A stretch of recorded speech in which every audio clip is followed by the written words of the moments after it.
Hello friends, welcome to my channel. Snehal Jadhav आणि दीपाली जाधव या चॅनलमध्ये तुम्हा सर्वांचं खूप खूप स्वागत आहे. तर फ्रेंड्स, आज मी तुम्हाला दाखवणार आहे माझ्या स्टाईलने भरली वांगी. तर तुम्ही इथे बघू शकता, एकदम छान अशी ताजी वांगी माझ्या मिस्टरांनी घेऊन आलेली आहेत. तर एकदम काटाळ वांगे आणलेले आहेत. तर मी इथे काटे काढून घेतले आणि ते वांगे देठ पाठीमागचे ते थोडंसं कापून घेतले आहे आणि 4 काप करून ते मोडून बघितले आहे. त्यानंतर मी इथे कढई ठेवले आणि त्यानंतर मी शेंगदाणे भाजून घेत आहे. तर फ्रेंड्स, कढई थोडंसं अवॉइड करा, कारण जेव्हा मी जॉब करत होते तेव्हा माझ्याकडे कामवाली होती आणि ते भांडे एवढं काही व्यवस्थित धुत नव्हती जेव्हा मी जॉबला जायची तेव्हा. तर त्यामुळे ती तुम्हाला तर माहिती आहे बाहेरच्या व्यक्ती कसे भांडे वगैरे घासत असतात. तर अशा प्रकारे मी इथे शेंगदाणे भाजून घेतले. त्यानंतर इथे धने तळून घेतले. शेंगदाणे आणि धने आणि कांदा हे आपल्याला थोडं तेलामध्ये परतून घ्यायचं आहे भरली वांगी बनवण्यासाठी. तुम्ही एकदा ह्या स्टाईलने भरली वांगी बनवा. तर फ्रेंड्स, तुम्ही जर अशा पद्धतीने वांगी बनवली ना, तर तुम्ही पोट भरून आणि मन भरून खाल. तर फ्रेंड्स, त्यानंतर मी इथे पांढरे तीळ टाकून घेतले आहे आणि हे आपल्याला सर्व थोडेसे तेलामध्ये छान लाल कलर होईल तोपर्यंत परतून घ्यायचं आहे. तर अशा प्रकारे इथे तुम्ही बघू शकता थोडेसे लाल कलर असा झालेला आहे. त्यानंतर मी कांदा लसूण मसाला टाकले आहे त्यामध्येच आणि त्यानंतर थोडंसं मीठ टाकून घेतले आहे. आणि ऑलरेडी कांदा लसूणमध्ये पण मीठ असते, तर आपण मीठ हे आपल्याला चवीनुसारच टाकायचं आहे.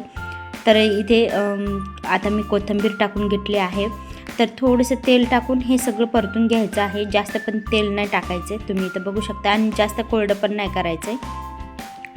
तर तुम्ही इथे बघू शकता हे सगळं मी आता एका ताटात काढून घेतले आणि जे शेंगदाणे आहे ते सेपरेट काढून घेते त्याची पावडर. शेंगदाणे पण आपल्याला तेलातच तळून घ्यायचे आहे. या पद्धतीने वांगं बनवाल ना, तुम्ही बोटं चाकून खाल. तर अजून मी हे सगळं मटेरियल त्यामध्ये टाकले. काही शेंगदाणे सेपरेट काढायचे, काही ह्या मसाल्यामध्ये काढायचे.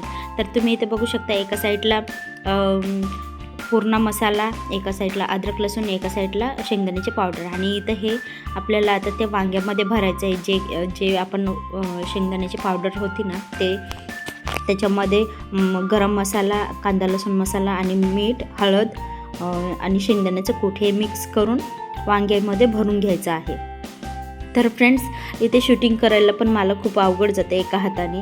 माझं ट्रायपॉड तुटलेलं आहे. तर तुम्ही बघू शकता मी एका हाताने शूट करत आहे.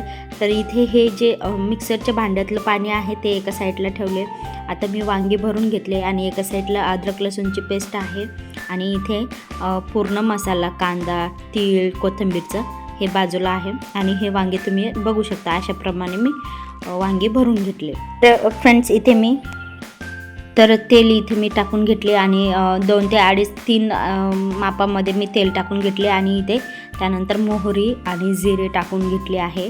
त्यानंतर फ्रेंड्स, मी आता अद्रक लसूणची पेस्ट टाकून घेतली आहे आणि ब्राऊन कलर होईल तोपर्यंत छान असं परतून घ्यायचं आहे. तर फ्रेंड्स, तुम्ही माझी कालची पुरणपोळीची रेसिपी बघितली आहे का? ज्यांना येत नसेल ना, त्यांनी एकदा नक्कीच ट्राय करा. तर मी इथे कोथिंबीर टाकून घेतले.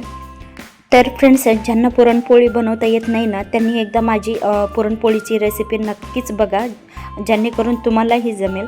तर फ्रेंड्स, इथे मी गोडा मसाला आणि कांदा लसूण मसाला टाकून घेतले आहे. त्यानंतर हळदी टाकून घेतली आहे. त्यानंतर थोडंसं मीठ, कारण आपण अगोदरही थोडं करून टाकलं होतं आणि मसाल्यामध्ये पण मीठ आहे, त्यामुळे अंदाजाप्रमाणे मीठ चवीपुरतं टाकायचं आहे.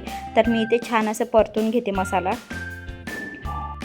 तर फ्रेंड्स, ज्यांना पुरणपोळी बनवता येत नाही ना, त्यांनी एकदा नक्कीच माझी रेसिपी बघा, जेणेकरून तुम्हाला नक्कीच तुम्हाला 100% बनवता येणार आहे. त्यासाठी मी कालच एक रेसिपी टाकली आहे, पुरणपोळी ज्यांना येत नसेल त्यांनी बघा म्हणून.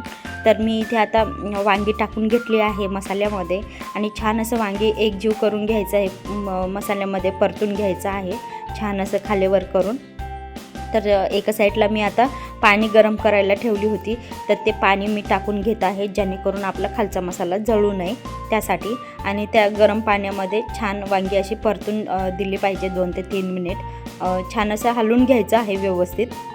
तर तुम्ही इथे बघू शकता मी आता वाफून घेत आहे.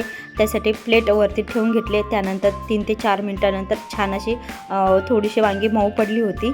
आता मी जो मसाला आपण पेस्ट काढली होती ना, कांदा, कोथिंबीर, तीळ, ती पेस्ट मी आता टाकून घेतलेली आहे. तर हे पण मसाला पूर्ण एकजीव करून घ्यायचा आहे. परत एकदा गरम पाणी करून टाकायचं आहे. तर फ्रेंड्स तुम्ही इथे बघू शकता छान असं त्या गरम पाण्यामध्ये मी वांगी खालीवर करून घेते जेणेकरून छान असं परतून झाले पाहिजे आपली वांगी. तर अशा प्रकारे तुम्ही इथे बघू शकता. त्यानंतर मी इथे झाकून ठेवले. त्यानंतर इथे तेल सुटलेलं आहे. 2 ते 3 मिनिट झाकून ठेवल्याच्यानंतर मीडियम गॅसवरती. तर मी इथे परत एकदा गरम पाणी करून टाकले. तर आपल्याला गार पाणी टाकायचं नाही जेणेकरून भाजीची चव एकदम बिघडू शकते त्यासाठी.